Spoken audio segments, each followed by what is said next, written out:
I suppose we can start out this episode by congratulating our good friend Noah Charles Peltier on Hmm. maybe passing, maybe failing, but definitely completing the bar.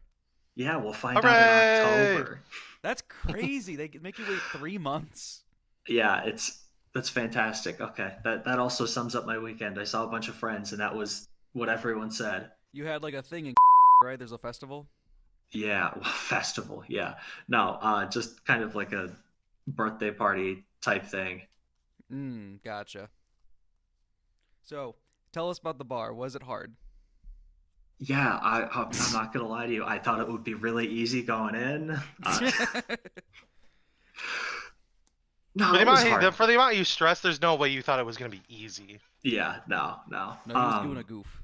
Difficult but doable, I guess. I don't know. The worst part was just the first 5 minutes. You could feel the collective anxiety of everyone in that room.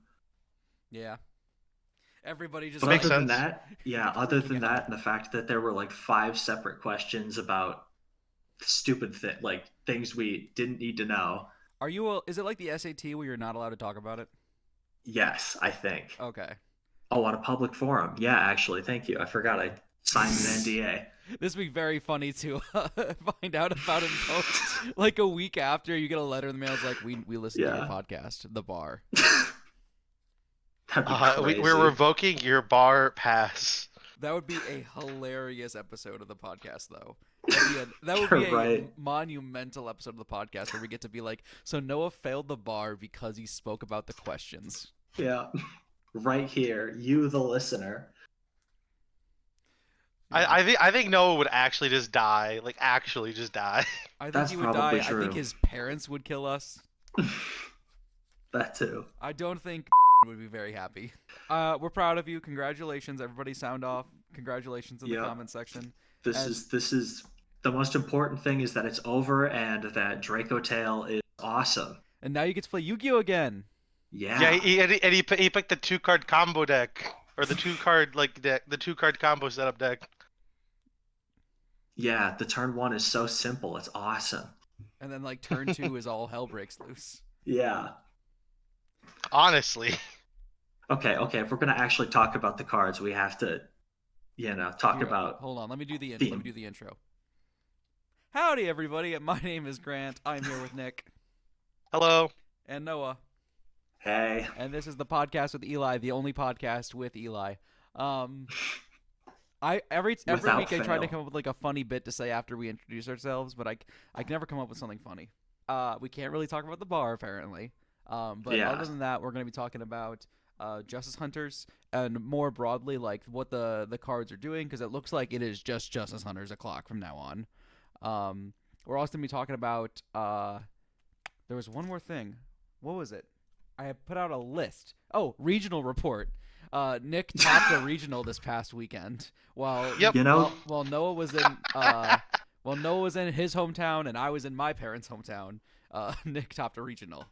yep. They said he was washed. They said he couldn't do it. They said he'd fallen off that, but I always believed in him. We saw him He just perform needed a real 7-2 deck. with Rescue Ace Fiendsmith, and we were like, Nick's past his prime. We saw Yep. him at Nationals go 1-3, and we were like, I think it's over. I think the great Nicholas Simon is done. Meanwhile, Nick was gearing up. Meanwhile, Nick was preparing his intro for the Sean Pittman channel deck profile. And not shouting me out or the pod, by the way. Okay, I listen. I was like sitting there because I don't give a shit for not calling, not shouting out him or Rico, and I was like, well, I did that shout out to Team Evo as a whole though. I felt like that was, Okay. I thought that was good, like sufficient. And then Rico's like, you didn't shout me or Rico out. What the fuck, man? No, here's my thing, because I was watching that earlier today, and I'm watching it, and he's like, shout out to everybody who helped me, like, who discussed, like, the stuff with me, especially the sideboard. And I remember discussing the sideboard with you the night before. And so, Yeah, and you got a shout out. and I did. Yeah, and and I he got got his shout out. own personal shout out. He was beyond Well, Team Evo. it was like, it was Oh, like, it started with it. This is what I hate that bit. it was shout out to Hunter, appropriate. Shout out to Patrick, lent you cards, and then you paused, and I'm like, oh no. And then you said shout out Grant. I was like, that's my boy. I was trying to make sure I got everybody. It was like I just wasn't ready to do it Yeah, at the beginning. I thought he would do it at the end. Did apparently Sean you just walk did up get to everyone important to you. Did Sean just walk up and was like, "Hey, you want to do a deck profile?" No, because he was like looking to see who got top 8. Because we talked earlier about the points race. Because I was just kind of asking him what he did for when he got to 2024 for the World's Points playoff. And he's like, "Do you know who?" He's like, "I'm looking for top 8. I want to try the deck profiles." And I looked at him like with the confused Pikachu shit-eating face, and grin. I was like, and he's like, he's like, "Do you know who got top 8?" I pointed at myself, and he's like, "Wait, you got top 8?" I was like, "Yeah, I got second." That's He's like, crazy. He saw your performance at Nats and thought there's no way. But no, I just figured I'd give it the shot, and we're gonna do one for the Team Evo channel. I'm probably gonna put more like actual discussion and thought into that one. Yeah, I'm So thinking if you want to bring like we haven't recorded it yet. We're gonna record it tomorrow at locals. But I'm thinking if you want to bring like some other cards you want to talk about, like maybe that we're not in your deck that you want to discuss. yeah, we can do that. Cool, because I think we can leave Sean's as like the profile, but we can do like a more in depth like why you chose what you wanted to choose and such, how it fares up into different matchups, etc. No, I think it's a great idea for sure. So yeah, but you got top 8, and then if we this is all still in the intro, and then if we have time at the very end, I wanted to talk about turn 0 plays in Yu-Gi-Oh specifically because we've had a lot of discourse about this in the Discord. uh, we've had a lot of discourse. You're God, so that was funny. such a shitty. You're so fucking funny. The quality only goes up from here. We've been talking about it a lot in Discord, so I wanted to have a broader discussion about what we think about those for the health of the game. Because it looks like I almost thought this was gonna be like a Justice Hunters thing. Like this is just gonna be like this like 4-month period. They just really hammered in on it and then they forgot about it. It's kind of like giving every deck a Poplar. They just did it for like 3 months and then they were done. But because the other two Justice Hunters decks didn't really have turn 0 plays. Hecaton Sheri, or I guess they're called Heka Hands now. Stupid name. They have like turn 0 plays, but those are more like hand traps. And Enea Craft does not have any of those, but the new Synchro one does have them. So, you know, I wasn't sure if they were going to keep doing it. Yeah, we can discuss that. Yeah. So we'll start with the regional report. Nick got top 8. Deck profile on Sean I got Pittman's second. channel. Let's go. We'll link that below so you guys can go see it. He got his invite. He actually already had his invite. This is invite number 2 for the season. Okay, so let me brief detour before we talk about the top 8. OTS championships are awesome. I did not know that those like gave out invites before this weekend.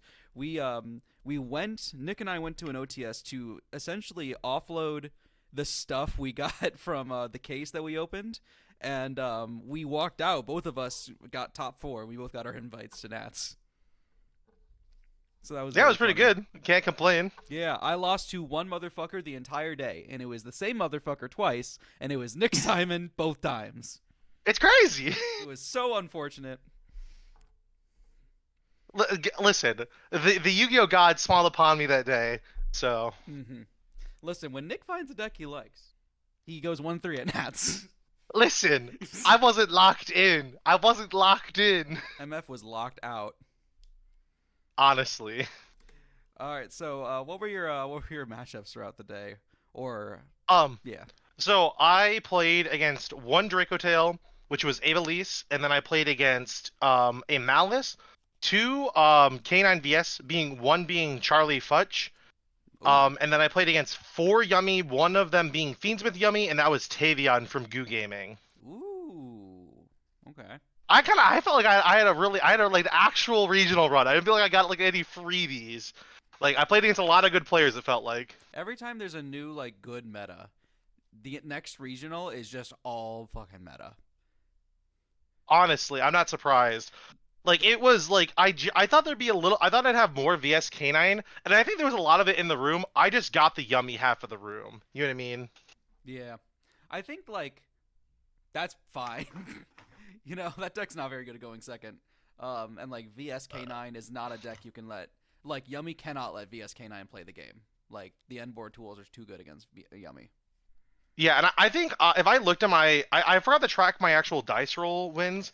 I think on average I won like half my dice rolls and I lost half. I think it might have been like 3 wins and then 5 losses. I know I didn't win that many. I mean, that's about where it should be. That's one less win than you'd expect. Yeah, There were but also overall, there were go ahead. 8 rounds this regional. That was so It was weird. for indie regional. It was actually quite small. It was only 214 players. When I think normally speaking for the indie regional specifically, It's we like normally get to like 400. 300. It's like 400 something usually. Like I've been to multiple indie regionals that have gone into 500 participants and given out like 64 invites. Um, Yeah, it's crazy. I remember I was in Illinois this past week at a family reunion, and I remember hearing about this and being like, "Damn, I wish I could have gone."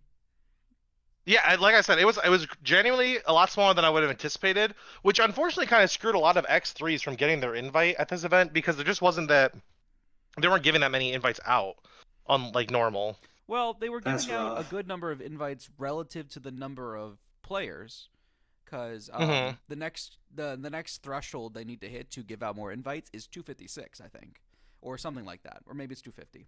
Um, It's around there. so like the number of invites they gave out was 32, so that would be a little bit more than it's like 12% of the player base.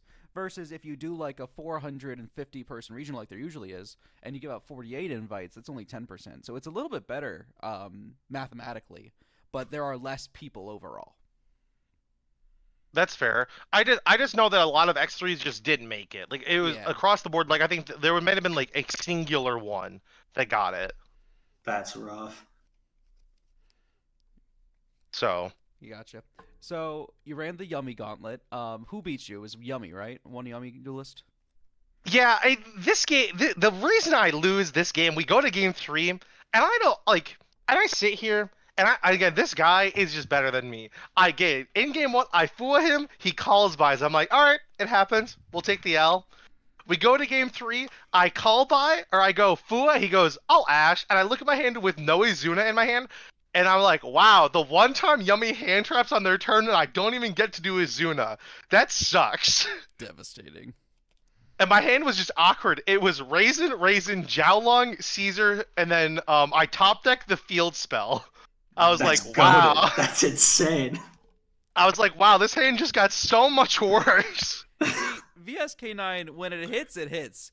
But when it bricks, it fucking Say bricks. the issue is this hand's not a brick. It just does. This hand just doesn't beat any interaction. That's Yeah. the issue. It's got 2 lines of play, and they both lose to what the Yummy deck does. So Mm-hmm. So the one that you lost really just wasn't your fault, and they were bad, is what you're saying. I guess, yeah. I will say I feel like I got very lucky into some of my Yummy matchups. I think into 2 of my Yummy matches, I get in our game 1, I went Fua, and then they did the half board, and I just beat them because the half board is not that good. And then against Tavion specifically in our first game, I Fua'd him turn 1. My first draw was a second Fua, and I looked at him like, this game's over. So he ends on Requiem, Snatchy plus 2 level 1s and passes with surprise set. And I go, okay, draw phase, Fua. He looks at me and you could just feel internally like, oh fuck, That's man. crazy. Yo, you got a Because lot louder. Wait, I did? Oh my god, I fixed my Nope, fucking now you're back. settings. Now you're back to normal. Oh, damn it. All right, whatever you're doing, just keep doing it. I I think don't it's know because what you're that far is. away from the mic. Wait, actually? Yeah, but I don't want to fix it, so just stay that far away. Okay. We were having trouble with his mic. He's been troubleshooting his mic for like 10 minutes before we started the podcast. No, sorry I was quiet for that last part. I was just fucking around with my settings. Oh, that's It's funny. definitely still listening to Nick. But no, but that's how like that stuff went. And then this, I also will say this: I feel bad for my last round opponent. He was playing Yummy. We're in game 3, and I open the definition of a hand that if I was playing Yummy, I was playing against my deck, I would want to die.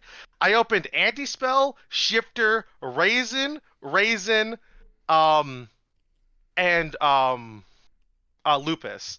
I'm like, okay, this hand's like not great, but it's playable. It is playable. So I go normal summon Raisin. He I think he imperms it, and I'm like, okay, make rock, add back, set anti spell, pass, and I shifter him, and then I go anti spell. He tries to chain stuff. I chain shifter, and he just can't do anything. He loses so much advantage so fast. Yeah. Like, That's crazy. I summoned Raisin in the middle of his turn. I blow up one of his synchros because he can't tag it out for anything. And then on my turn, he tries to flip up Book of Eclipse, and I look at him and is like, I am so sorry to tell you, that card has not been set for a full turn yet. And he's like, oh. Yeah. Yeah. And I win the game off of just, I Borger burned him 3 times and then hit him in the face. Yeah, shift or anti-spell's pretty good. I won't lie, it was pretty good. This meta's really good, I promise. They're one-ups, you know. I draw them when I need to know. I granted, I only saw Shifter once, and that was the only time, and the Angel was the only time I saw it that time. It was the only time I saw it all day. So, Gotcha. but overall, the deck felt very good. I think this deck's got a lot going for it, so I really like this deck. Mm-hmm. So I've heard like particularly the mirror, which you didn't play like a ton of, but was that like really? I don't know. Everyone's like, yeah, this format's going to be really hard. Did you feel like you were working harder than like last format? I felt like I was playing on my mind in some of my games. Like I truly thought I was outplaying my Yummy opponents. Like in one game state, one of my Yummy opponents, he double Prulia'd me, and I make Ripper, he imperms it, and I go, somebody's gonna summon out Lupus, leave them on my board so I can do the quick effect on his turn. I make Rock, add back, so he only has one spot to summon the links to, and my opponent goes, first action, activate Obedience, or no, not Obedience. He goes, what was it? I'm trying to remember. He did something that I thought was like very good, but it wasn't. He went. I think it was normal summon Cupsy, and He went effective search. I was like, cool. Effective Lupus. Make Valon.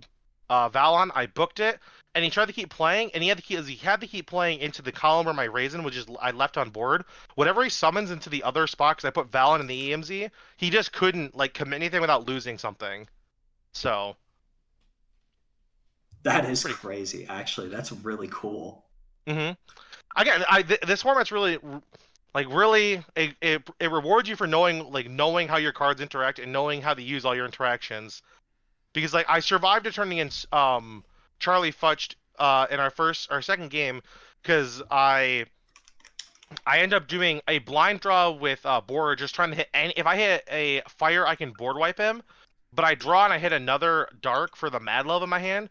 So I summon out Mad Love in the middle of his turn with Snow Devil, but can't board wipe him. And I end up bouncing Lupus, which ends up saving me because he can't go for an OTK line because I have a giant token on my board and I have Field Spell up. So he spends his entire turn trying to clear everything but my 2 VS monsters, and I just kill him on the crackback because I have everything set up. That's okay. Okay. I realize this isn't the same scale, but honestly, I played just a little bit with JP over the weekend, but like, I don't know. This felt like, I don't know how to say better Yu-Gi-Oh. Better Again, me quality. and Rico have been joking for the last 2 months that it has been a Justice Hunter waiting room for months. I think this format, unironically, is some of the best Yu-Gi-Oh we've had in a long time. Yeah. I think all of the 3 best decks interplay with each other in such an interesting way, except for K9 and Draco Tail, because Draco Tail just gets dumpstered. But other than that, No, it's winnable. I would say it's winnable. Side I think this is the beauty of it, especially for some people who haven't had the opportunity to play in these kind of formats. I would describe this format almost like we've got like a triangle format going on, where like decks have a clear and distinct good matchup into the metagame and a distinctly bad matchup in the metagame. So as a deck builder in your technical play, the better you know that matchup and how to like push your advantage and what you have to do to win those matchups makes it so much better. Because I remember like Toss being a very distinct triangle format where you had Salad and Striker were really good into Orcus. Orcus was really good into Thunder, and Thunder was really good into Salad and Orcus. But then the opposite was also true when they were very bad into those other matchups. So it's just really interesting how you like use that to your advantage or how to press the advantage you have in those bad matchups, because there are things that do make those matchups more playable. And I think you see the same thing now. Like VS Canine has a very hard time going into the Yummy board, but it has a lot of tools to go into the Yummy board if you know what you're doing. So Yeah, one of the best things about this format is like I think every deck is just as likely to win first or second, with the exception of Yummy when it doesn't draw hand traps. But other than that, I feel like every deck is pretty equally paced. in terms of how likely it is to win. Because like VS is like the best engine, I would say, but doesn't have the but has the least amount of non-engine.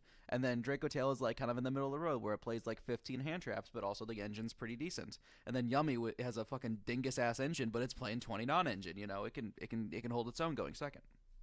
Mm-hmm. It's very Yeah, interesting. and the fact that, of course, I bring this up about 30 minutes or whatever later, but the possibility of just like turn zero high rolling your opponent with two of the is kind of crazy. I think that also does help because like the into like a decks like Draco Tail and VS, even though like sometimes they have a hard time going into the Yummy board like for their full setup. The beauty is like you might just open the play to say you're not going to get to your full setup, or I'm going to crack part of your setup before I even start my turn. I think that's Yeah, a beautiful thing. Yeah, some of the like most 5 mana into during your opponent's turn and to just bounce the Yummy normal is just criminal. yeah, the like the Yummy half boards when you're like sitting there like with a snatchy normal summoned guy and a dream. Those are the most fun games. Um yeah. Yeah, because there are sequencing, Yeah, decisions you that you sit there and have it's to like, make all too. right, Like, I gotta fucking activate, I gotta synchro summon, and then I gotta like bounce it out, and he could always just go to battle, and like, so I gotta like put a guy in attack mode and like put it in such a way that he can't beat over it without activating an effect. So I gotta do the cookie like synchro first, and then I gotta bounce it out, and then I could do Cupsy second and put it in defense mode. He probably can't beat over that as easily. Then it's a whole thing. It's a whole fucking thing. Mm-hmm.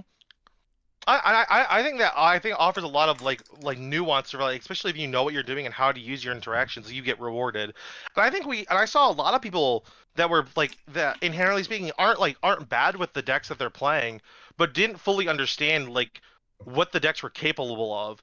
And like I think at this regional, I think this happened like a couple times throughout the day that people just like not knowing how like what decks are capable of gave a lot more leeway like into I had a couple game states where I would start my turn with Lupus and Izuna on the board because like into one of my Yummy matchups I had done the play on his turn because he drolled to prevent Fua draws, and I summon out Izuna, he books it, I bring back Lupus at the end of the turn, and I start my turn by flipping up Izuna. That's all I do. And my opponent, he sits there and he thinks and he's like, "You're good," and doesn't do anything there. And with the quickness of that I could, I slapped them into a rank 5, and now the game has now been simplified because he can't target the Xyz because it has Lupus, and I'm just gonna threaten Zeusing his board. And the Yummy deck cannot beat it. There's nothing they can do now. And I think just like things like that, it's like you just not knowing like what little advantage you give to your opponent, like what that ends up resulting in. all right, do you think that's an early format thing and that's going to go away? I think overall, like that situation in particular, I will probably never get to do that again in a regional, most likely, unless my opponent Hmm. really doesn't know what's going on. But I think again, that's a level of like if you just haven't been playing this format, like that's just something you don't think about. Like, you would expect that I'm going to activate or do something else. You know what I mean? Yeah. Mm-hmm. I No, I also think it's. Oh, sorry. Go ahead. sorry, I've said this before, but I think that any format where you could like when you are playing Zeus is a good format. That's my canary in the coal mine for Yu-Gi-Oh. Is if you can reasonably like go to battle, out a thing, make a Zeus, wipe a board, play the game. If that's like a thing that's reasonable to do, then I think their meta's in a pretty decent spot. I don't disagree with you. I think that's something else I think that like just wasn't standard because I think not every VS K9 list is playing Zeus, and I think that might be a reason that people didn't expect it to happen to them. Because I think people let me make Zeus way more than they ever anticipated it coming out. You know what I mean? See, that's crazy because I'm Hmm. not even letting Kane I'd make a rank 5, let alone a Zeus.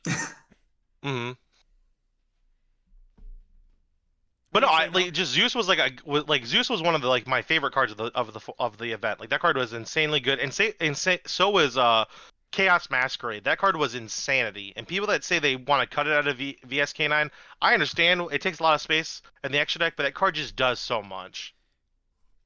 Is that also? Do people say they want to cut it because it costs $60? Could that be That's an? again, that's a very reasonable thing. I don't think you need to play the card because it is expensive. But I think the card just I think it the biggest thing that I thought this card did more often than not is VS Canine, unless you play Pantera, which no one's doing because Pantera is bad, you don't have spell and trap removal. So being able to go in a Nash Knight, suck up a monster, and then threaten a spell and trap removal, that's really good. And I can't like that. Just feels like it's like game winning on its own. I think it's kind of prudent to talk about the black sheep in terms of fun in the room, and that is Paradise Smashers. Oh yeah, Nick, you said you won like less than half your dice rolls by a little bit. How many Paradise Smashers rolls did you win? Like how many times did people make it against you, or did I make it? Is that what you're asking? How many times when I knew you were making it every game? How many times did you win? Oh no, I don't know if I don't know if you know this or not. I made that card 0 times at the Wait, event. really? Yeah, the But card's YouTube bad. told me it was such a problem, and you just love floodgates so much. No, that card unironically is, in my opinion, is a very that card just doesn't come up. For that card to come up, you have to be hand trapped to such a point where you don't want to commit anymore. And I got double charmed multiple times, and I just said, I'm gonna make Ripper and pass. And I felt that, and I just thought that was better than giving my opponent even more draws than trying to make a Paradise Smasher that I could lose. Noah, I'm gonna lay out a situation, and I think we should all consider this. I'm playing Hmm. Yu-Gi-Oh. I'm playing the best deck in the room, VS K9, right? I get Yeah. Fuwalos to Peruliad. Bad situation. But my hand is Ryzen and a bunch of attributes. And I have two options. I could either make a Paradise Smashers, or I could just normal the Ryzen, grab a Borger, and pass. I think that the second is much more is gonna win you more games, because like what's in the meta right now? You Paradise Smashers them, they're like sick. I will simply pass, and then they will do everything on your turn. Or it's Yummy, where they'll just special all of their guys, and then they will just pass and do it on your turn. You know, it doesn't really make sense why the card would be good into anything other than like Malice or Mitsu. So it can stay unbanned? I mean, I don't No, really. the card's gonna get banned. I will tell you, there are multiple people I saw at the event that were just turboing into this card and just doing it. But I just to me that card is I don't want to call it a crutch, but the card is inherently like to me it's like it's the thing that people do when they don't know what they're supposed to do. Like they don't know what the better option is, if that Yeah. makes sense. I think Mhm. I've heard it related to what's the 12? It got banned. People playing a Centurion skips turns. Hot Red Calamities. Oh, you're talking about Calamity? Calamities, but not in Centurion, but in Manadium. So a lot of people when Manadium came out were playing like Calamity Lock Turbo when the deck can just make 5 Omnis. And it's like, why are you Calamity Locking? Your board is like functionally like an FTK already. You know, why are you committing all this extra space and lack of flexibility to an FTK that doesn't even win you the game on the spot? You know, it's kind of the same thing. Yeah, and like Death Smash is a degenerate card, and I think that if you're gonna play it, the only time you ever gonna like you think that you want the card is like if you do get hand trapped to Oblivion, it's kind of nice to be able to just turn your skip your opponent and get yourself another turn to keep playing. But I feel like you put yourself into a lot of positions unless you're like leading Dice Smasher as your first action. Like you can lose to cards like Nib, you can lose the things just like cards like that, and also you get punished if your opponent has any more interaction to stop the things to get into it. Because the only way you can get into it is by having Izuna plus a way to another 5 on board. That's the only way. At the OTS, my round like 2 was against K9 VS, and I hand trapped him like 3 times, and then I had Obedience Schooled and like a normal summon in my hand, and so he went Paradise Smashers, you know, did the effect pass, and I went Obedience Schooled, and he said that's good, and I summoned 3 guys, and then I summoned Snatchy, and then I specialed the second guy, and then I passed, and I was left with a Snatchy and a Dingus, and I won that game. It is just Smasher's just not that good. I don't think there's much else to say. Like Yeah, it's no, like it's just bad. again like it just takes I feel like if you were turboing into it as your first action, it takes too much resources to do in my opinion. And then if you're doing when you're getting hand trapped to Oblivion, it's easily stopped and you're like you can get punished really easily. So like the card exists and people are gonna play it. I don't think the card inherently is that good. I think you can do just fine without the card. Would you cut it? Proven by the it's getting cut. I'm not playing the card anymore. That's so funny to me. Damn. I told myself going into this because again I was deck building till like 2 in the morning the night before, trying to like or like 1 in the morning, trying to make sure I got everything to the way I wanted it. And I was like, you know what? I'm gonna play Dice Smasher. This is gonna be like the last time I'm gonna just give it one go. And if it comes up, great. And if it doesn't come up, Like I'm just not gonna play it anymore, and it just didn't come up. I just never felt the need where I wanted to make it. And again, like I'm not saying I think the average person in my situation that I played all day, they would have made the card. I just didn't, if that makes sense. And it seemed to have Yeah. worked out. So okay. So it's 2+ level fives, right? Yes, you need to What do if you if just you want to play it get to? if What I if you would just? never make that card unless I was doing with 3. I'm not gambling. I'm not gambling to win. I'm not betting my Okay. life on a Okay. 45% chance. Okay. So. So what if instead you used it to make like a huge Zeus? You see, this deck can already make a huge Zeus by going Nash Knight into Sea Nash Knight into Zeus, because that's a force material Zeus. Damn, it really has just been power crept by everything. It's my favorite card. That is kind of wild, but like I really love times when that happens. When it's like you could play the toxic thing or you could play the good thing. Yeah. And again, the cards I decided to not play instead of that card, unironically, I think would have been very good throughout the day, and I just didn't Yeah. play them. I suppose we've already really been Explaining. talking about it, but I assume you two both have positive views of the meta currently. Yeah, I think again, I think there's some parts about this meta that's not great. I don't like the fact that post game 1, the deck like Yummy can that's already really competent at going first can put in cards like Rivalry and Goes in when they go first to inherently make it so like you genuinely can't do anything into their board. I don't really love that aspect, but I can't say anything. Again, I played Shifter and I played anti spell, so like, I'm not much better. Mm-hmm. You know what I mean? What? No, I guess Secretarian for the mirror, but I can't think of like Draco Tail floodgates that they're using. I guess like Winda. yeah, never mind. I'm such a Windows, I would dumbass. say Windows is annoying, It's not but that good, right? what's I don't. I'm not saying it's not good. I think Winda is a very good card, but I think like you have to know what your out is. If like for example, if you're playing VS K9 and you're playing Draco Tail and you know they're playing the Shadal stuff, you literally need to get Mad Love on the board as quickly as possible, and you need to leave Mad Love on the board the entire time. Like that's the only way you play. That's the way you play around Winda. Because Damn, I Mad Love did at any not know point can that. bounce. Mad Love can bounce Winda at any point because Winda has like no defense. Damn. I am looking at my This extra deck for format's Yummy. awesome. I'm looking at my extra deck for Yummy right now, and I do not see an out. Sorry, I've got an out, but I need 2 specials to do it, I should say. But the issue with Yummy is like the only time in which you're telegraphing you're gonna special summon is either through like Hornet drones or Obedience School.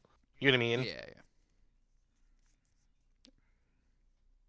Okay, So like okay. One thing about the triangle format, I keep finding that whenever I'm deck building, I'm like, "Ooh, this is pretty good against Yummy. I'll put it in." I just want to keep dogpiling the matchup that I'm already good at. Leave me alone. No, Like I'm main decking Fenrir, and I'm like, "Oh, I could side Pank too." Motherfucker So just wants that to way I could dog go me. Fenrir, Pank, banish the field spell face down, and out the whole board. you did mention the field spell. Something I do want to mention that I think is becoming more common. I think a lot of Yummy decks are opting to play 2 minions. So if they get the first one removed, they don't just instantly lose the game.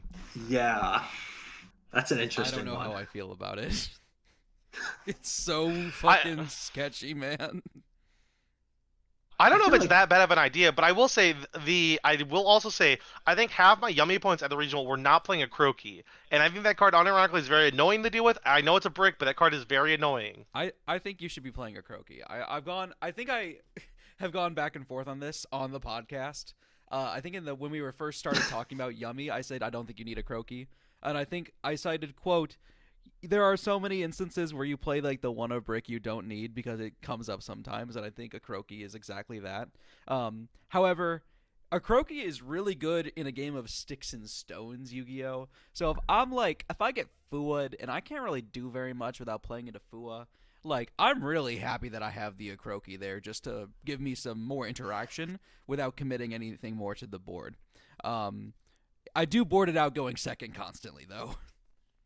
That's something that's something I anticipated people doing, and I had one of my Yummy opponents leave it in when they went second, and I was not ready. I was not ready. You know, I get it. It is a brick, but goddamn if it doesn't come. It comes up almost every time I go second, and like, but it's never the decision maker, but it does come up.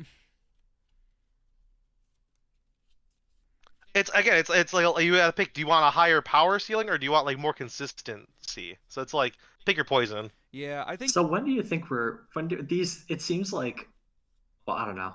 You were talking a lot about extra deck decisions that people are making. So the SK9 doesn't seem like solved, but it seems like with Yummy, it's like, oh, do we play like breakers and the dominance traps, or like do we do?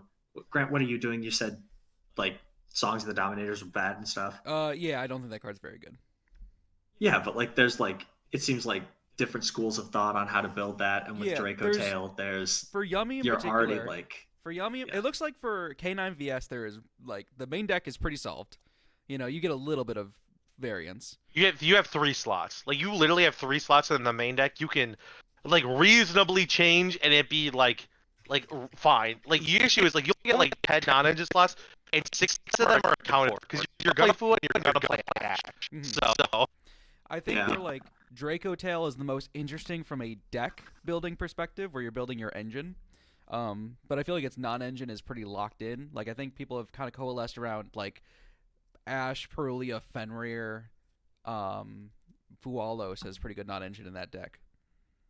I think that's Yeah. true. I think Fenrir is. I think the big thing about Fenrir and at least Draco Tail, people have not decided if they want to main deck it all the time or if they want to side deck it for when they go Mhm. first. That's what the people are deciding. It feels like. Yeah, I saw. I think it's Julian Cohn. I'm gonna call him Khan because I watched too much DBG. Julian Kahn's list where he cited like Ash and Fenrir, I think, for going first, and just took out the Charmers for that. I thought that was interesting. Yeah, that one of the well, I just wait. Never mind. Thoughts gone. Unfortunate. And then for Yummy, like the deck building decision is like the engine is locked in. Like 20 of those cards are like for sure. The only like question marks is do you play an 8 like a 17th one card combo, like Prosby or 1 for 1 or something like that. Do you play breakers or do you play hand traps? And do you play a croaky? Those are the 4 questions. Um, and I think that like the breaker approach for Yummy right now, because you can just jam so many in, I think it's like perfectly fine. We've seen a lot of people have success with it with like the trap hand traps over the weekend, just because those are the only ones that don't play into Izuna. And like if you're playing no hand traps, Dominators gets a lot better. I can agree, but I'll say this from the perspective of playing against Yummy.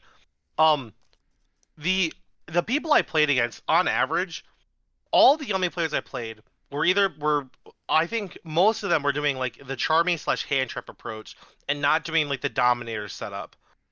Most of them, like I had 2 of them play Purge, or 3 of them were playing Purge, and only 1 of them was playing the Dominator setup. So it's like you very well could just play Emperor and Purge in the Charmies, Ash, and like that's pretty good. Like unironically, it's probably good enough.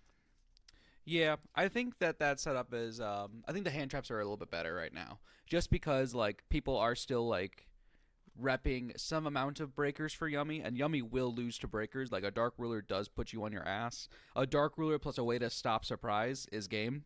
So you need to have something, not only to help you going second, because I don't think you can let K9 VS set up their entire board with breakers, but you need something to like back up your board. I can fully agree with that sentiment. I did have one of my Yummy opponents did droll himself when I fooed him, which was kind of interesting. That's not something I anticipated happening. Oh yeah, I've The done So that malice before. approach. in Yummy it feels a little counterintuitive because like if you hadn't searched surprise yet, it feels really bad, and that's what happened against my opponent. Yeah, I think that if you hard open surprise or if you hard open 2 names, it's like fine. But I think you need to achieve those before you can draw yourself. Um, I get well, I suppose like Droll's not even that good into anything but Mitsu right now, right? Yeah, kind of. It's So like, it's like middling into the VSK9 deck depending on the hand. yeah, Hmm. I suppose if you have Droll, like if it's a matchup you have Droll in. Hmm. No, I think the thing that's stopping me is I would never leave Droll in against a deck to Droll myself if Droll wasn't an auto win against that other deck. So like if I have Droll in, it's against Mitsu and it is gonna FTK Mitsu. Hmm. You know, like I don't need to That Droll makes sense. myself. Droll is the end board. Yeah, especially, and I know we've been talking about triangle format. Actually, Nick, how much Malice and Mitsu did you see at the regional? Especially because it was like smaller. Was it like you said it was a yummy half of the room? Was that? I would so I think the decks were there because like I played against one Malice, and then other people in our group played against Malice and Mitsu or like Raziel decks, but they were nowhere near represented like the other decks. And again, this might Hmm. be again like we've talked about the fact that like every time we go into a new format, it's always new toy syndrome. Everyone wants to play the new stuff. Like that just always happens. Hmm. And I think people are also just preparing, knowing that those decks are probably not long for this world. They're probably gonna get hit. So it's Mm-hmm. like, why continue to play the decks knowing that they aren't gonna live for very long? Yeah. I'm looking at the One of my buddies, one sorry, of go the, on. I'm gonna cut, yeah, I'm gonna cut you off real quick, but one of my buddies, he's playing Pure Mitsu, and he literally told me, he's like, yeah, on the way here, I read all the new cards because I hadn't read them all yet, so I read them all the way here, and I just played Mitsu because that's the deck I know. I was like, okay, like that's a game plan, and he was like, I think he was 5-0, uh, Damn. or like 401 or something like that. Hmm. So again, the deck So the deck is still good. I don't think it's bad. okay, like okay, but does that mean like tier two, or does that mean people don't want to play it? Okay, this comes down to a question. If you talk about like a breakdown of a metagame, are we breaking down the metagame into the tiers based on representation or by power level? Because I think those are two different discussions. I okay. I'm always like theoretical power level because I think the By power Smogon level, I system would I would sucks. argue that I would argue that Malice and Mitsu are both tier 1 decks. Okay. By representation standards, they're probably tier 1.5 or tier 2 at this point, just because less people are playing them. I No, that pulled makes up the sense. representation actually from Yu-Gi-Oh ProDeck.com. What Hmm. we're rocking with right now is Vanquish Soul and Yummy are both really high. VS is at 28 and Yummy is at 26, 27%. So those are like that's about 55% of the metagame right there. Draco Tail is next with 15-ish%. And then Mitsu, Crystron, Malice all have between 7 and 5%. And then Yep. Memento's at 2. And then everything else has like one top. I Uh, think it's pretty reasonable. I think it's just a level of like, and this is hard. Is like again, it's hard to gauge if these decks are winning these events because they're better than the other decks, or if they're just being more represented. Because like we look back at like toss format, because this is the one I have the most knowledge of. Salad was the most represented deck in any tournament case, but by far it was never the strongest deck in the room. Like everyone knew that, but it consistently got a crap ton of top just because of how many people were playing it. It You know was what I mean? $30. But that's what I mean, though. I think that makes a big difference. Yeah, Like, yeah. even if a deck's not that good, if enough people are playing it, it's gonna convert. Yeah. I think Vanquish Soul is like significantly, I don't know about significantly. It's a bit better than Yummy. Like, but Yummy is kind of dirt right now. I think every Yummy Ultra is $10. They plummeted then. Hot They dang. okay, really you're did. you're you're saying that I got the whole Draco Tail core for I think $51. You know what's funny is Draco Tail was like the cheapest out of everything, but it has spiked up because a lot of pro players are taking a really big look at Draco Tail right now. Yeah. Let me Okay. let me So, pull up quite the TCG player. sure. Question for both of you actually, because it was interesting. I think from what I heard, Draco Tail has like a pretty okay to good Mitsu matchup, but a really bad Malice matchup. Is that the same with both the other Justice Hunters decks? Can you say that one more time? I'm not So sure what. like the old decks, Yep. the you know the Justice Hunter deck, like actually it kind of fits into the format of like it beats one and it loses to one too. Um, I don't know if that's the case. Like, I think if like you would look, so I'm gonna use because I play VSK9, so like this is the thing I have like a good understanding of. Like, if you look at the Malice into VSK9 matchup, generally speaking, that matchup is pretty 50-50. like who goes first is probably slightly favored, just because like being able to set something up inherently is gonna put you farther ahead. But like a deck like VS Cannon, inherently speaking, has a very good matchup into Malice going second because they have to play into Izuna, Halisu, because they don't have any way to stop that stuff from happening outside of like cards like Impulse. Okay. And Yummy? Or how are both of those matchups?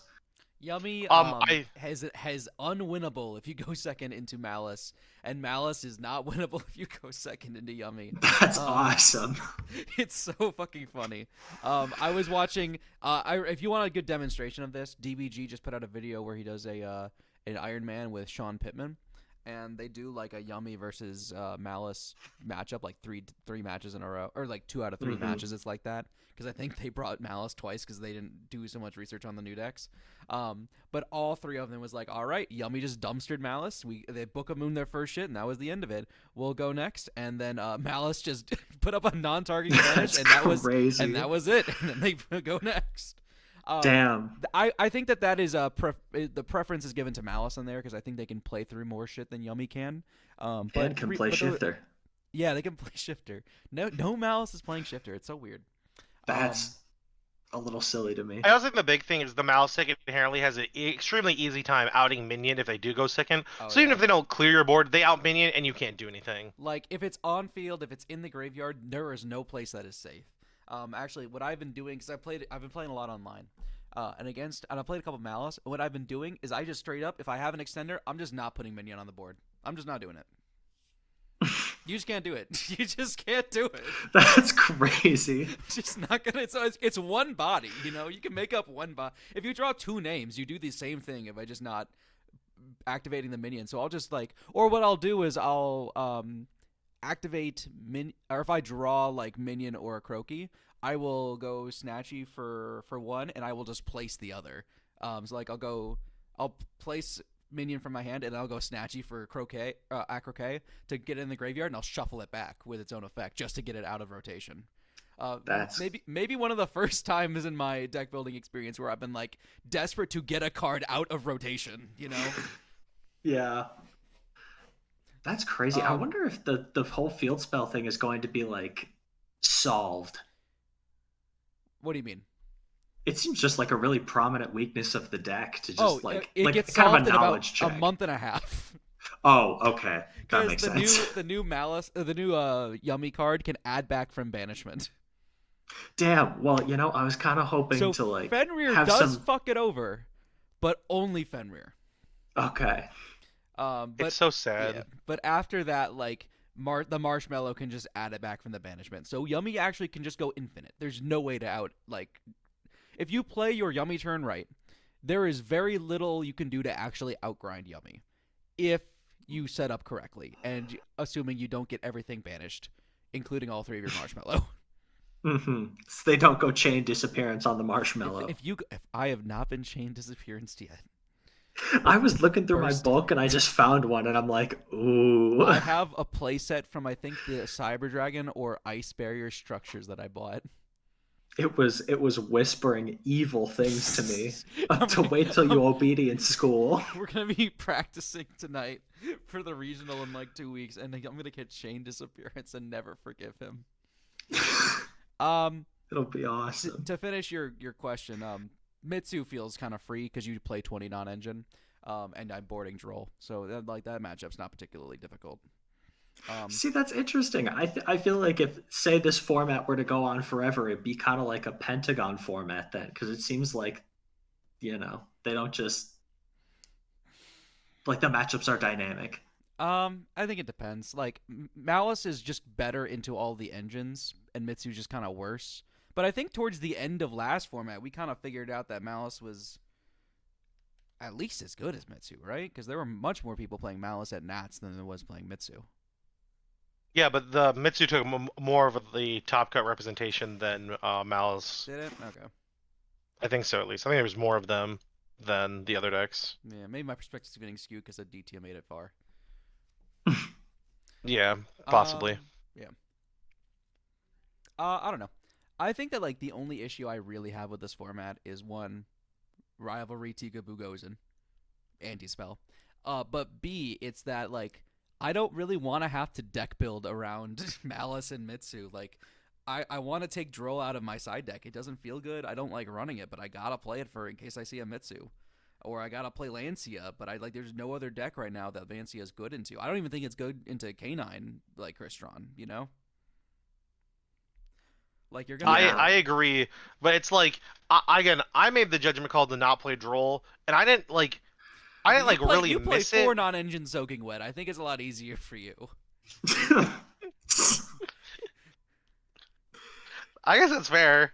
It's fair. See, that's really interesting, Greg, because I'm actually the opposite. I feel like, oh, you have to side Lancia for Malice. You have to side Droll for Mitsu. That means people are going to like just not care enough to side the real Draco Tail hate. So I'm kind of What's the not real ready Draco for everyone to be on I hate to be the bearer of bad news.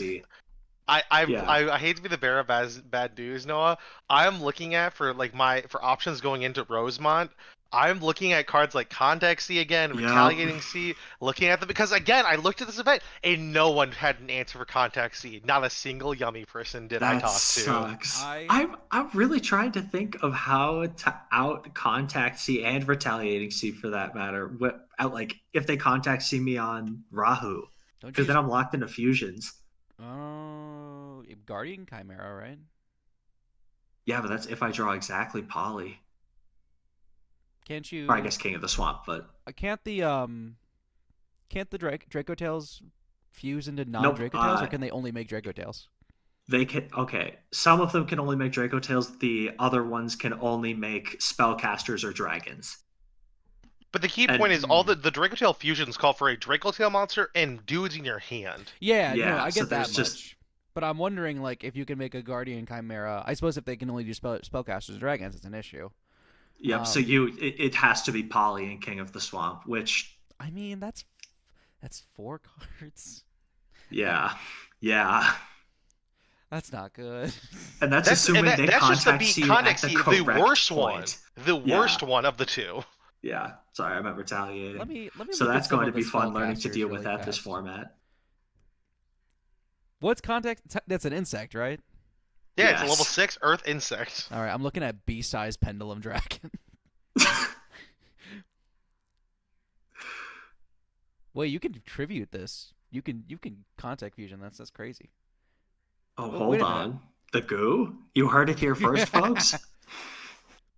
It said beast type monster is fusion material, and I was like, why am I not playing this in Chimera? It's because it sucks.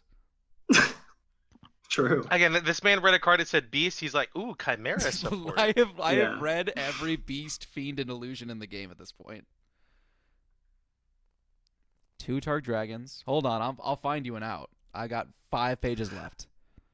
You're not gonna find him an out. I don't think there is one. I'm gonna find him an out. Why do all these dragons need warriors? These bastards. Why would those 2 types be so well associated with each other? You can summon this card with they'd be like spellcasters for that dark magician thing too. 1 dragon synchro plus a warrior monster. This is the 7th time you brought dragon plus warrior to fucking show and tell. Oh wait, you could make Trishula the dragon of icy imprisonment.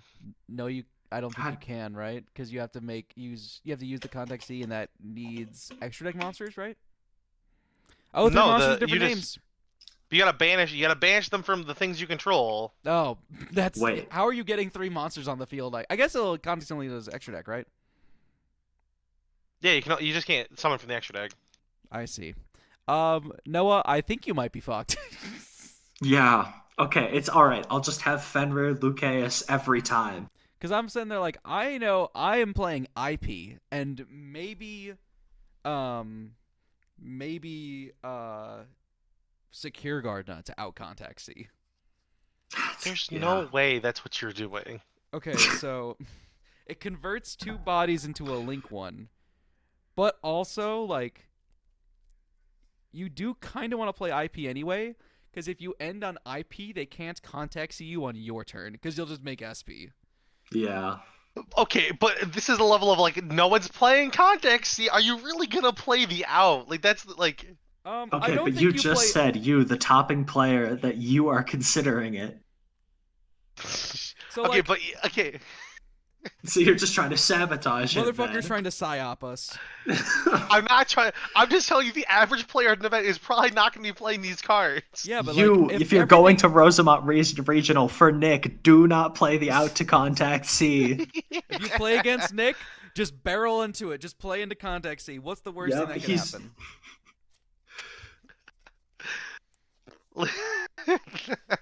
We fucking got his ass. Caught Yeah. him 4K. He said, "Yeah, guys, I'll do a podcast. I'll just sway the masses. By the way, we're doing a Metafy sheet or no, a spreadsheet for 55." Sway the masses. You mean Matt? Yes. Honestly, maybe. Yo, shout out that guy. I love that guy. That guy pretty needs great. to explain to me why King of the Swamp is bad, because I believed him, and then it keeps topping. I There think are a lot of I think it's variants I that think keep I think popping. it's good. I think it's not bad. I think it opens your like the versatility of your extra deck, which is kind of nice. You also get to play Mhm. Guardian Chimera, and that card's kind of good. That card is really good. But okay, the weirdest thing is half of the deck profiles have said it's goated, and half of them have said I never made it once, That sounds about right. Yeah. which is just wild to me. Well, Is it just a preference thing? No, let's think about this. So, like, because again, I played against Draco Tail the first round, and my opponent was playing the King of Swamp stuff. This is how our game played out. They went King of Swamp at Poly. They summoned a guy. They went Poly, and I went with the quickness, removed their dude on board because I'm not getting Guardian Chimera. Okay. This is where you So hit you him with think the about, like- I'm not playing Guardian Chimera tech. You could, but I'm It just was saying, for like, Dragoon. but like the idea is like I think people that say they've never made it probably aren't like giving all the context that like their opponent was making it so they couldn't make it. You know what I mean? I feel like that also plays that a actually role. makes a lot of sense. Okay. You might be a victim of selection bias. All right, then I'm gonna keep playing it. I mean, it's fine. Like, what's the worst that could happen? Plus, one of these days I'll make a turn 0 Dragoon. That sounds so. Mm-hmm. You know, I brief side note. They've done the reveals for the new not the new Juhu archetypes, the new deck build packs, and there's a synchro deck that gets to play on turn 0, and I'm gonna play the fuck out of that archetype. I think. All right, well, you brought up I feel like we can transition and talk about the actual. We should probably talk about that because we have all the stuff revealed. I think we've kind of talked about the. We are missing 2 cards. Yeah. But But I think we can kind of wrap up our discussion on like this format. I think a lot again. As a whole, if you're playing one of the new decks, it's pretty. I think it's a lot of fun. Even if you're playing like a Mitsu, Malice, or like some of the older decks, I think you can very well do well if you know like how to play into the new decks. You just need to know what you're doing. I think that plays a big role. in the group chat, before I recognize that you are bitching about this format, I need to know what deck you're playing. It is not my problem if you don't want to play a fun deck. If you want to Honestly, if you want to play Malice right now, then you can bitch all you want. I do not care. I also think Malice is like not even that bad right now. I It's think fine. that like It's the 6th I think- best deck by representation. yeah, I think the people that are mad about it just haven't played the format enough with the deck. I personally love everyone Mm-hmm. who plays Malice. They're awesome, and they should subscribe. Again, we love our Malice players at locals. We love them. Mhm. We don't have We any don't love players. Malice here. We don't have any Malice players at locals anymore. We have Malice players at their hearts. You know, some people played Malice. You know. I see. That you don't just get to move past that stuff. You know, some decks. No. leave a For lasting example, it's the fact impact. of the matter is, I will always be a Rescue Ace player, no matter if I'm not playing the deck right now or not. So Exactly. if people have to live with the shame of being a Malice player, they're gonna live with that shame forever. What am I, a fucking Nazi? What the fuck? I would not initially- make that comparison. We can talk about the new archetypes. I'll be real. I have read 2 of the archetypes. I was Okay, looking I've read at the all of Aneacraft them. cards. They are pendulum flip monsters. One card has 5 effects. I am not reading them. I'm not Okay. gonna. Can Konami Okay, lose how a about bet? this? How about you give us the rundown of the 2 you have read, and I'll do Okay. the last one. Okay, I skimmed the Synchro one like a day ago. So I've not like thought about it at all, but it's really cool. So it's a synchro archetype, but you don't have non-tuners. You know how Yummy is a synchro archetype, but you don't have tuners? They did the same thing, but for non-tuners. Whoa. So pretty much everything says plus. I think one says. Let me pull it up. Yeah, the Killer Tune Loudness War says 1 tuner plus 1 plus tuners. It's That's wonderful. crazy. I like the fact that it locks you all the cards lock you into specifically only playing with tuners. Yeah, so you gotta play you gotta do some wacky shit. I think I'm gonna play Silvera because you can make it with like a dead Charmy in your hand plus a level 2 tuner to like book the field. You can do that turn 0, I think. There's a level 2, a level 3, and another level 2 tuner that's in the archetype. One of which is an impulse where you can summon it and then let me find it. Yeah, the Dark Thunder it's a level 2 Dark Thunder. Interesting. But Spread sport. true. But you can during your opponent's main phase summon it, and then immediately after this effect resolved, you can synchro summon a tuner. A tuner from your extra deck, of which all the synchros are. And then if this card sends to the graveyard synchro material, you can banish a random face down card from your opponent's extra deck. So you get to fucking just rip That's one, so which is toxic. so That's stupid. really funny. It's does not completely need that. random. They could hit the throw that's never gonna matter, or they hit the linchpin of your deck. You hit one They of my hit 3 detonator. snatchies, and I'm like, oh darn. This archetype does feel designed to fuck over Yummy, and I'll get to why in a minute. And then if this card is on the field as used as synchro material, a tuner in your hand can be used as another material. So if you have like 2 of these names, or if you have like an Ash Blossom and a name, Or if you like have like Jet Synchron. or like a Jet Synchron and a name, unironically, if OSS were illegal, maybe. It'll come back. And then they all do Please different bring it things. I back. won't go into every card effect, but I've been wanting to play. I don't know why, but every time I like a deck, it's always a deck that doesn't do turn 0 plays, despite me loving turn 0 plays. And so finally, I get one. I finally fucking get one. So I'm gonna play this, and I'm gonna play fucking Hoppier Squadron. I think. This is the exact same thing you said about playing a shifter deck. You're gonna get turn 0 plays banned.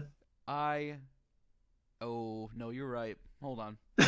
Yeah, okay, hey buddy, I liked the impulse design that every deck was getting. Can you not ruin it, please? Hey, buddy, Please? I'm so sorry. No, it's Grant's time. It's my turn. Why's you gotta ruin it? Why you gotta ruin it? It's fucking my turn. God. But this archetype's really cool. This is the one I'm gonna play, I think. I'll probably own a Hecka. No, you're gonna play 2 of them. Let's be honest. I here. don't Like, think I'm gonna continue buy to the Hecka next- Hands.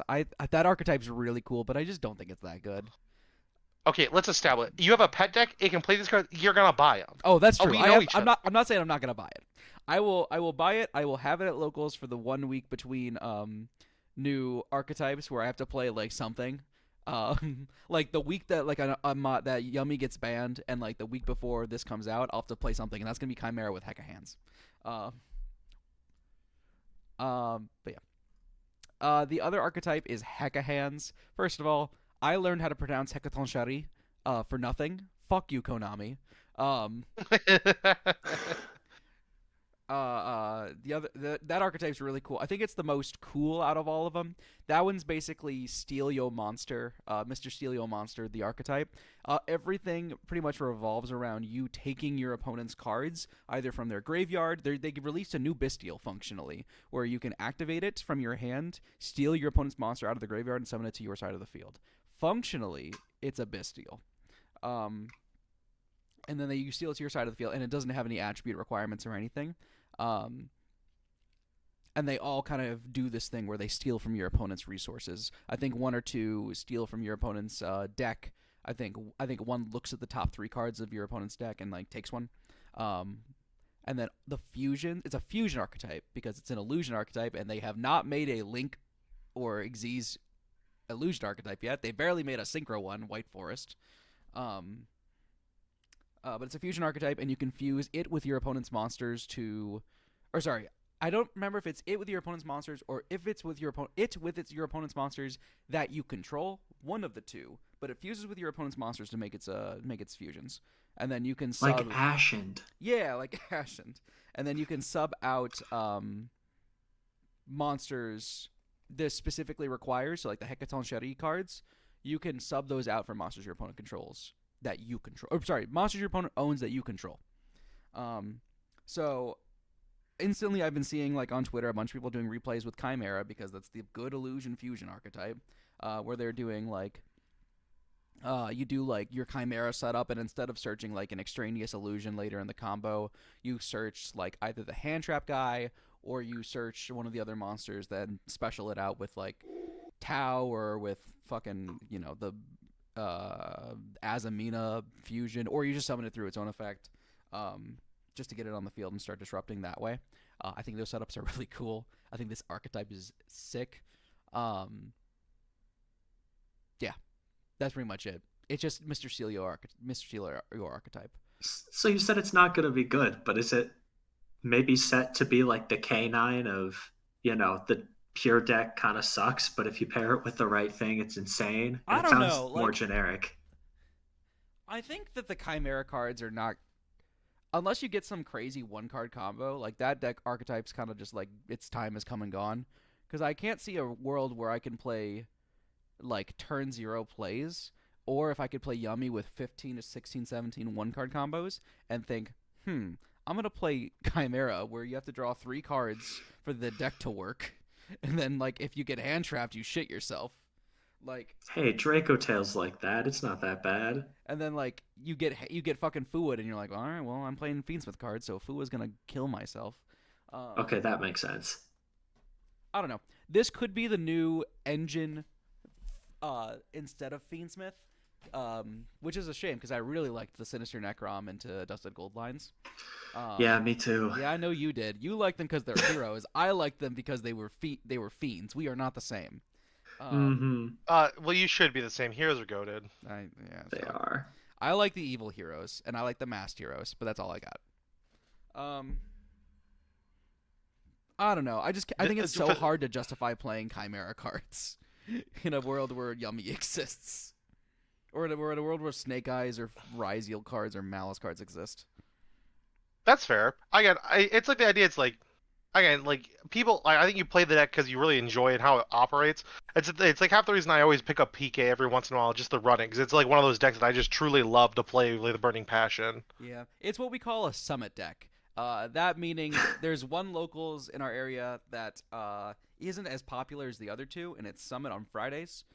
Wonderful people who run it. Shout out to RJ and Logan. Wonderful storefront, but it is less popular. And so what often people will do is they will bring their like rogue decks to try them out at Summit.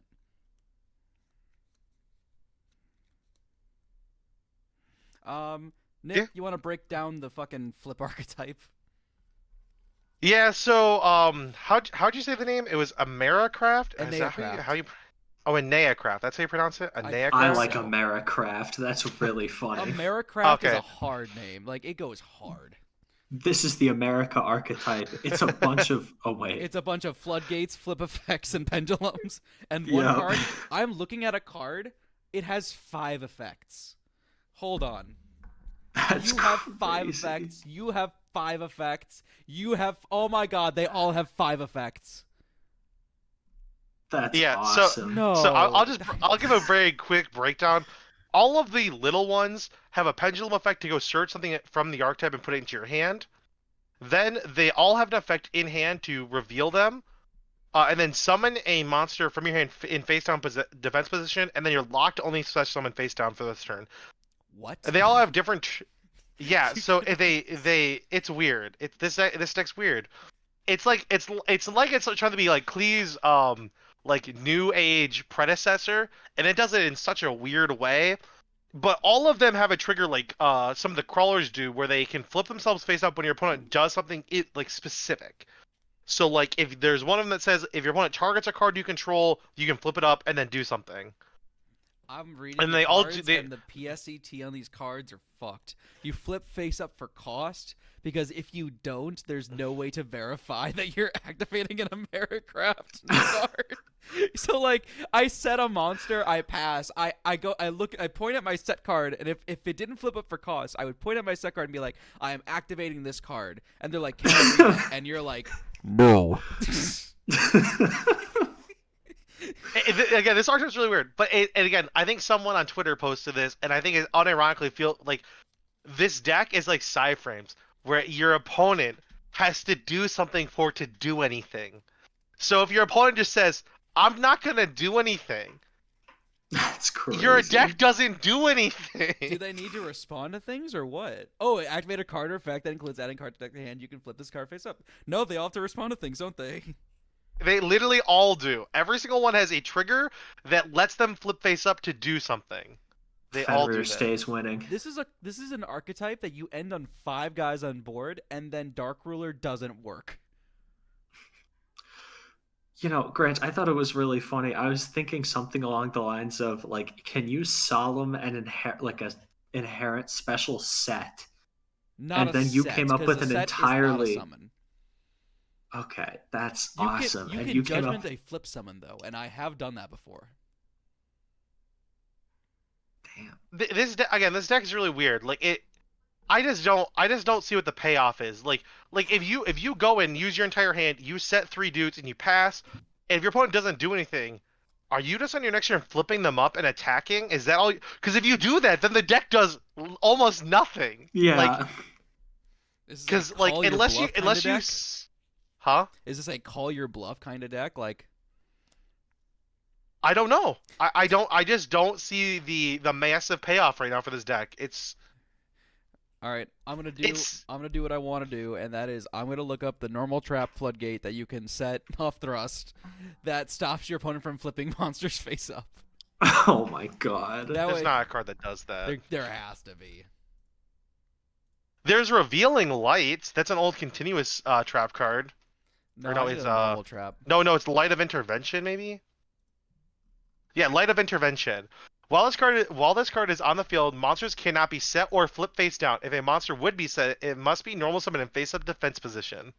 All right, I just looked up every normal trap with the word flip in it, and there are 13. That's crazy. And half of them are trap holes, and then 2 of them are the same trap hole with alt arts.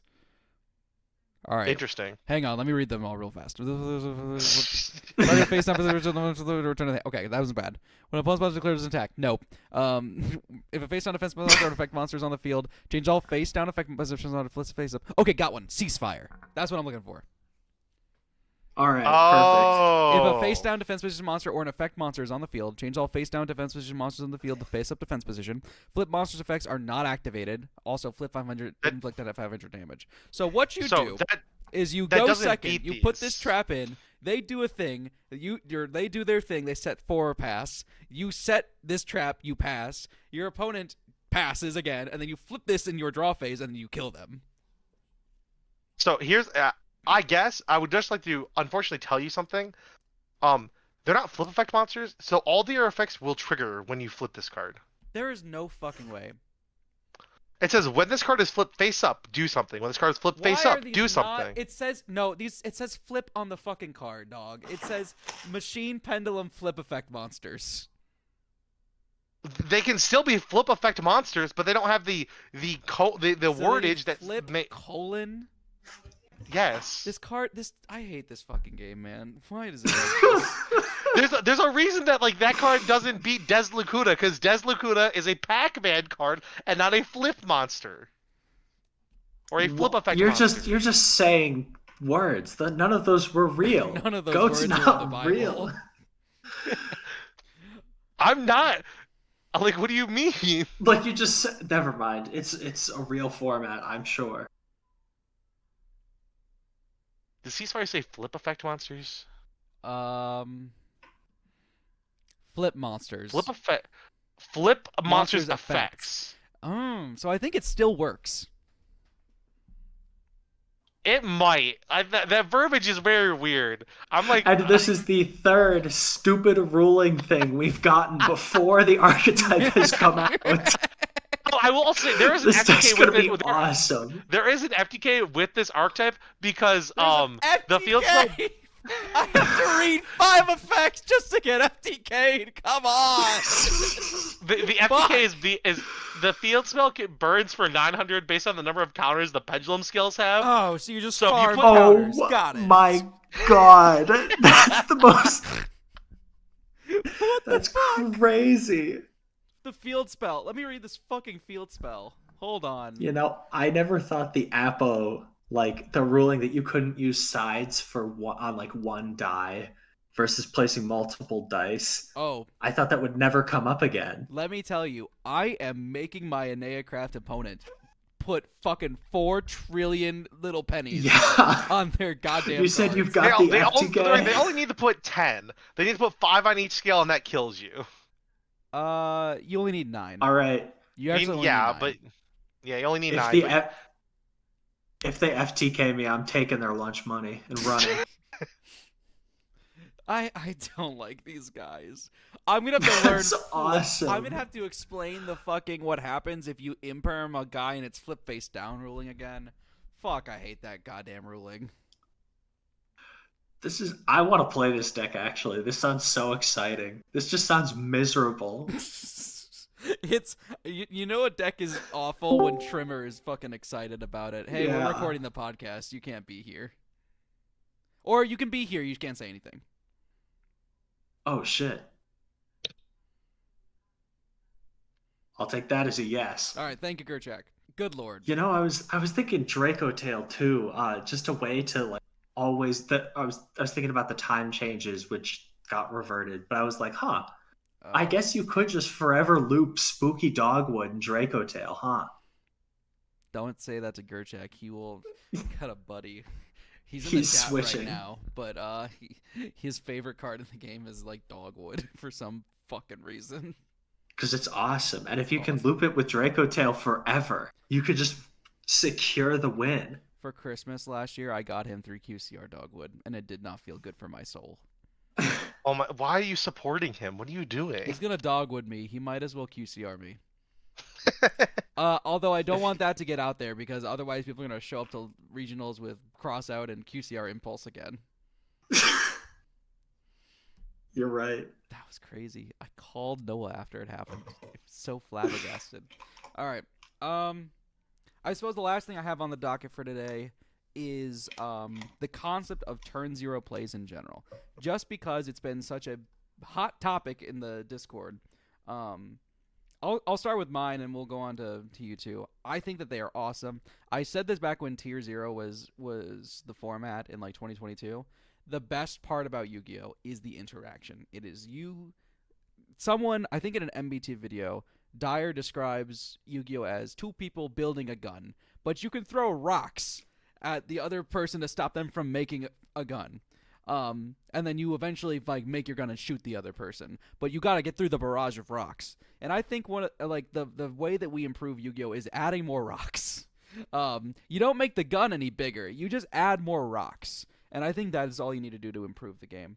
I think that like turn 0 archetypal plays are like those rocks. They add such an interesting dynamic to the game. It is the reason to play Yu-Gi-Oh! If like turn 0 interaction is the reason to play Yu-Gi-Oh! I don't want to sit there for like another like 3 turns of land pass before I can actually play the game. The faster we can get people playing the game, the better. And the archetypes that do have those turn 0 plays, I don't think there's a single one that I'm like upset with its playstyle. Like Tier is a combo deck, sure, but it's also like one of the most difficult decks ever, and it is very skill dependent. Like you could just lose to yourself. Race with Impulse, very hard deck, very I hate it, but I don't think it's unhealthy for a metagame.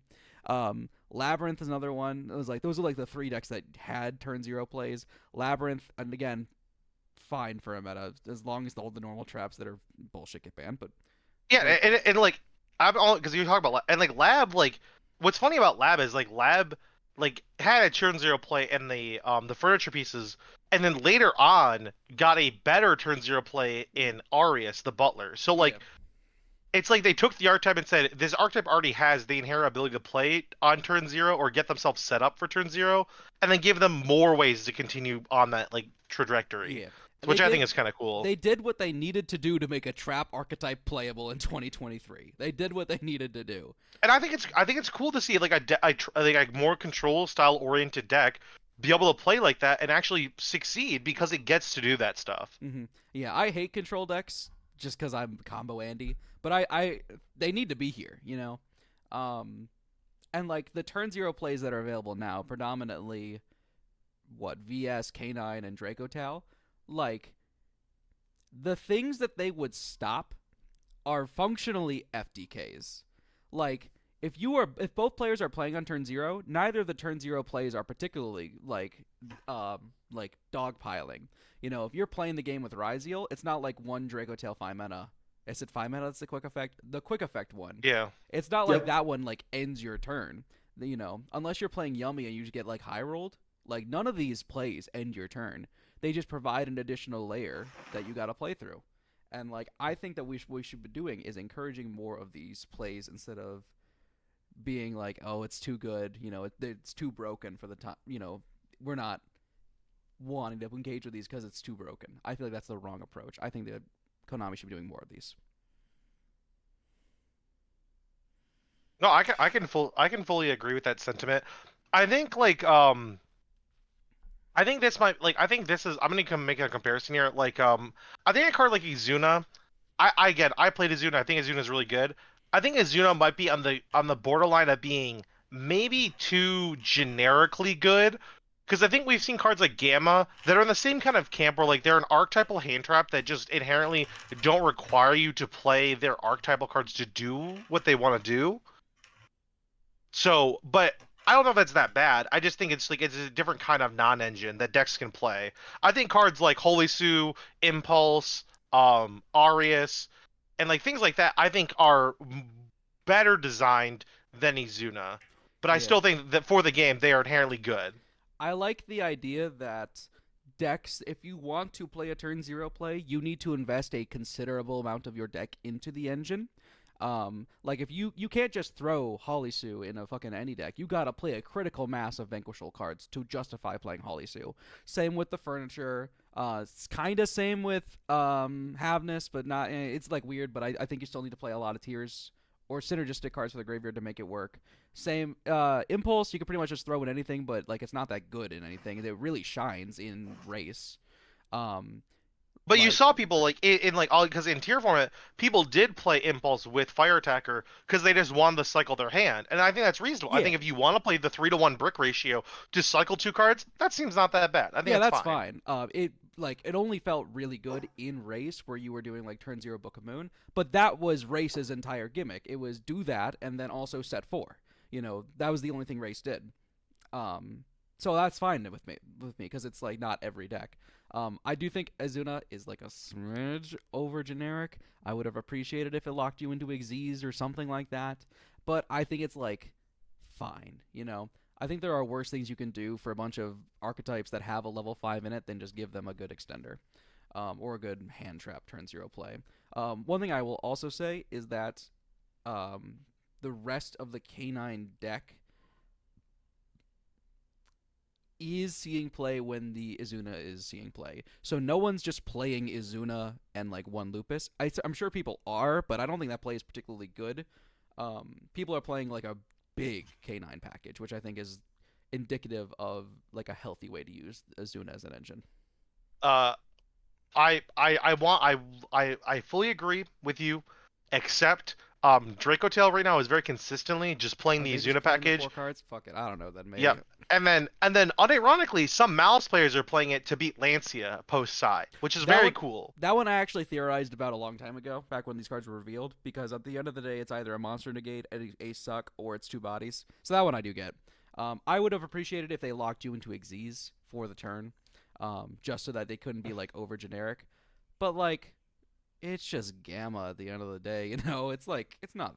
I don't think just playing like the 3-1 brick ratio is like that crazy. If we dealt with gamma for years, Izuna's But a thing. the difference is Gamma gets its value instantaneously. A card like Izuna, you need to summon Izuna, you need the dump, and you need the Reborn Lupus and Activate Lupus. You got to go Yeah, through a chain of 4 effects, and if any point it gets interacted with, it just stops. yeah. Also, if you Ash Gamma, you could just Gamma again, and if you Ash Izuna, that's it. Yeah. So I don't know. That's my 2 cents. That's also Nick's 2 cents. Noah, do you have sense number 4, 5, and 6? Yeah, I think you guys are completely missing the forest for the trees here. I couldn't disagree more with everything that you've said. Okay, then enlighten us. Why do you think No, Oh he's no, differently? doing I'm a not going bit. to He's doing elaborate a on bit. it. Okay, No, okay. no, genuinely though. Okay, something I want to say. I don't know if this is future proof. Like it feels like the floodgates kind of open. And Grant, even you said 5 minute itself is a little over. Like a turn zero dragoon is a little overtuned. I didn't say that about Feynman. I said that about Izuna. Sorry. Well, then Azuna, then the turn I think just I just think it's. I don't even think the turn one play is overtuned. I think that the ability for a deck to do that on like their turn, I suppose, and then like do the rest of their combo is overtuned. I just think the K9 cards in general should lock you into Xyz. yeah, but we can see already at like the introduction into, I'll say, regular play. Like this is the lowest power it's ever going to be. They're on the whole print weaker turn zero effects. That's just going. They're going to keep getting stronger, and eventually, like Yeah, but like they'll just become toxic. And I it, feel like the game is not balanced around that. I think it depends on how they do it because if they just have like proper archetypal restrictions on it, I think it's fine. For example, the new Synchro archetype has a turn zero play, but the cards itself prevent you from using it in ways that I think would be destructive. You don't get to make a turn zero any Synchro. You only get to make a tuner. You can only use tuners to make it, so you have to play a critical mass of a tuner archetype, of which it's going to be probably the primary thing. You're going to make what? A Silvera if you have a 4 tuner in your hand? Maybe? Um, I think that as long as they're taking precautions when building these archetypes, then it's going to be fine. And I think that goes for every archetype they could possibly make. Like, every single. Because we live in a. What is it? Legacy format where we get to use every card that was ever printed. We don't have rotation. Like, this is already something they Yeah, have to consider. So I don't see the point in like restricting the cool parts of the game just because we also now have to consider it in terms of tier zero. I think the solution there is just to also consider the turn zero plays. You know, and I think that Well, not every archetype should get a turn zero play. If you're playing a wombo fucking combo strategy, you don't get a turn zero play. I don't want fucking Manadium or goddamn Ubel having a turn zero play. I feel like that's stupid.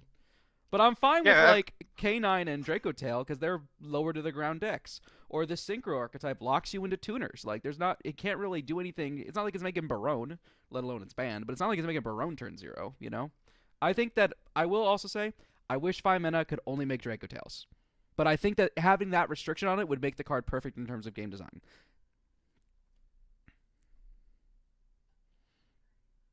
all right, I respect everything you just said, but you're completely wrong because have you considered the fact that like it's my turn and I just Oh this is dear like the lord. hand craps type shit again. Like why are we doing this? Just let me play my cards. Like I'm why are gonna there so I'm special gonna summons anyways? I think that if you're already seeding ground, that you don't want just like FTK combo decks in the format. If both players I'm should not be willing to playing, cede that ground. you're not willing to seed that ground. All right, he's just being contrarian for the sake of being contrarian now. But to wrap up the point, I think that this is just a natural extension of hand traps. This is just where hand trap, the conclusion of what hand trap should be. You know, because like every deck right now plays the same goddamn hand traps. It's like Ash, it's Fua, it's Perulia, it's Imperm, it's fucking Purge, Impulse, blah blah. And that's fine. I think that's like fine. But I think it is much more interesting if instead of everybody playing everybody's own hand crap, we all play our own one card charters. I like this because it's like, and I also think it also offers a level of like it kind of shows like the ability. It's like if someone is going to like into an event and like they like I'm gonna use race as a game because I play race. I've been playing race for a long time. It's like if I'm playing race and I hit you with impulse and you don't really know you're supposed to ash it, it's like oh, I don't want to say like a knowledge check, but it like it rewards you for being able to use your interaction at a point which your opponent is either unable to interact with it or they have to waste their own interaction to beat your interact like to beat the interaction just from an engine card. You know what I mean? Because normally speaking, decks just like you normally speaking, if like I ash my opponent in the middle of their combo setup, they can't stop that. But like, it's kind of interesting to have to see my opponent use their interaction to stop like my engine interaction. Like they have to stop Impulse or they have to stop Izuna. You know what I mean? Like I trade this happens a lot. It's like I go activate Rescue Ace Impulse on effect, and they go, well, I only have an Ash in my hand, but I have to Ash this because I can't afford to let them like this resolve. You know what I mean? So it's like you're almost Yeah, trading interactions before you've even started your turn. It's kind of again, I like that aspect of it a lot. I like the idea of decks that are good at breaking boards that are able to break boards mid combo. Like that's very cool to me conceptually. Like if I had a Mermail card that let me pitch from hand and then pitch from deck just to summon itself, and I got to pitch Neptibus from hand and like Poseidra from deck. All it does is it rotas one and then it Poseidra like bounces a card. But the idea that you get to start getting your engine online as soon as possible is just really appealing to me. And I think more often than not, I think that's how these turn zero plays should be operated. I think they should be designed in a way where the interaction that you're getting from it is minimal. Like the actual in-game like effect and interaction it should be not that like drastically game warpingly game winning. You know what I mean? I think you more often than not just you should be rewarded to be able to get your engine rolling. Like in race, like I'm gonna go summon fire engine, I'm gonna summon lifter, I'm gonna search emergency to start my turn. So now I'm gonna start my turn with two dudes on the board and a like summon from deck. And I think unironically it's really good, but like that's not gonna like instantly win me the game on the spot unless you're like you didn't end on anything. Mm-hmm. And the same see, thing I with the disagree. but European again if Nets we was decided by turn zero interaction before all these cards. Yeah, but like, why is that a problem? Because he just said they shouldn't be game determinative. Sorry, let me rephrase. Why is how do I want to phrase this? Vanquish Soul at that format, there were before K9 cards. Its only shtick was there was a turn zero play. That's the only reason to play Vanquish Soul. I think that's No, like that's just not true. I. Those Hmm. cards are insane, whether or I, not you I can would turn argue zero if with them or I think not. it's a very large reason why that deck inherently speaking was not as bad going second because it had that interaction, but its going first setup was still insanely very good into the metagame that it was in. Sure. Point being though, like that's the reason to play Vanquish Soul. It's not like this deck did anything crazy, you know, turn one. It's no Malice, it's no Mitsu, but it was able to compete because it was able to do this in a way that I did not find degenerate. You know, like if I had to Oh, choose well, if that's the between, criteria. I mean, is it not? At this point, like in Yu-Gi-Oh, like I'll just do whatever's the most fun, you know. And I'm a very competitive person, so I like finding like the competitive aspect very fun, and so that's part of it. But you know, I think that this like when I'm playing a turn zero deck, I'm just having fun like the entire match. If I draw my turn zero plays, much more than if I draw an Ash Blossom and then drop it at the critical Ash moment. Oh, you've activated Ketu. I wonder what I will do with this Ash Blossom in my hand. You save it for the Fenrir ad. See, I'm gonna agree with Noah on this one. I think Halisu as an interaction does maybe more than it probably should have. Like card does a lot if it gets to do the fire dark setup.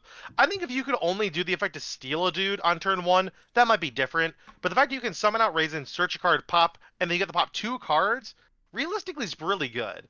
I'm not saying it's not good. I'm just saying that Mm-hmm. I'm fine with that being good because that's the reason to play Vanquish Soul. And it's like, if that deck And there's wasn't a good, something else would be good. Yeah, I think that's fair. And I think Vanquish, unlike other decks, its trade-off is its engine's very large. So if you like having to play a large engine and then getting rewarded with like a really good like turn zero interaction, that's probably fair.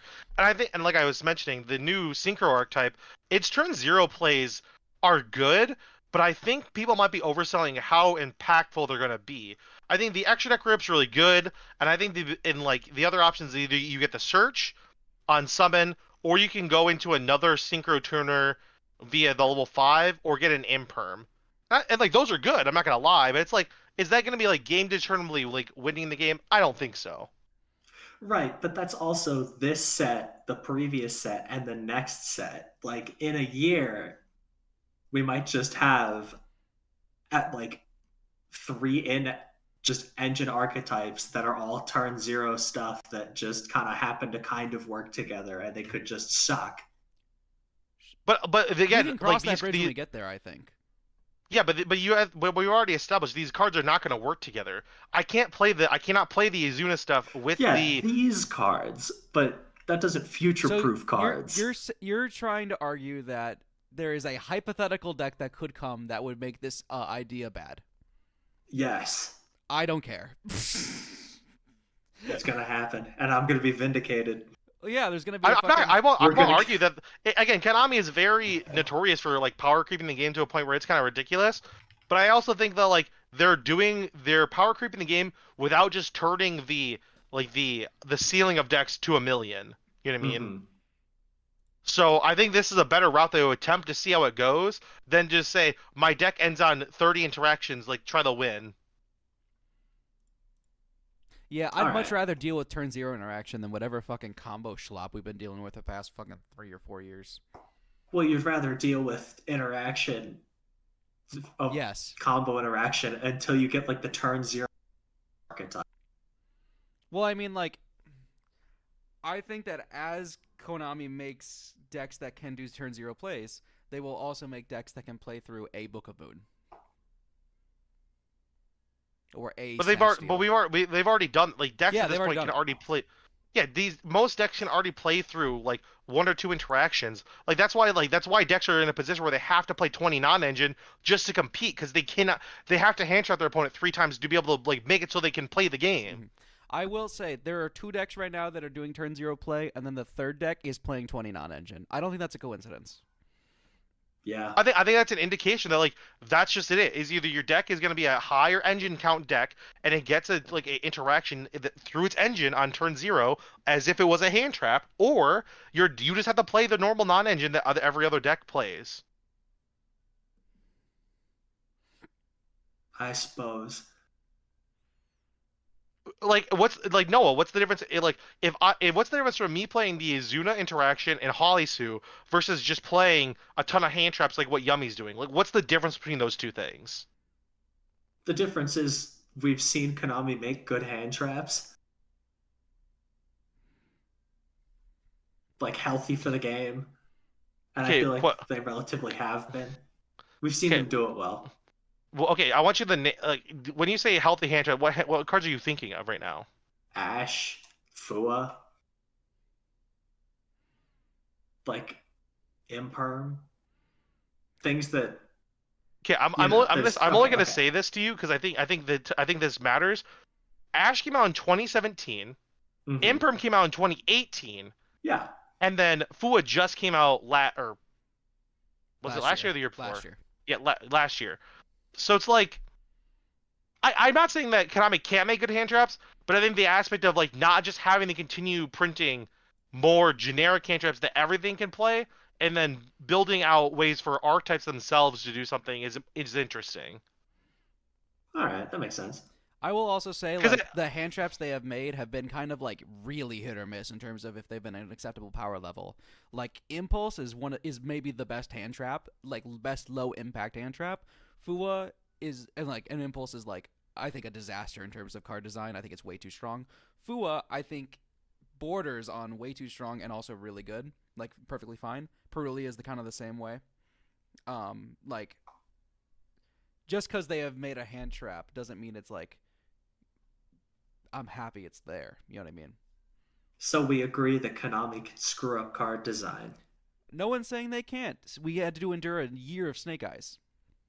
Nah, that deck was awesome. That deck was all, and I think that's all you need to know about Noah's opinions is that he likes Snake Eyes.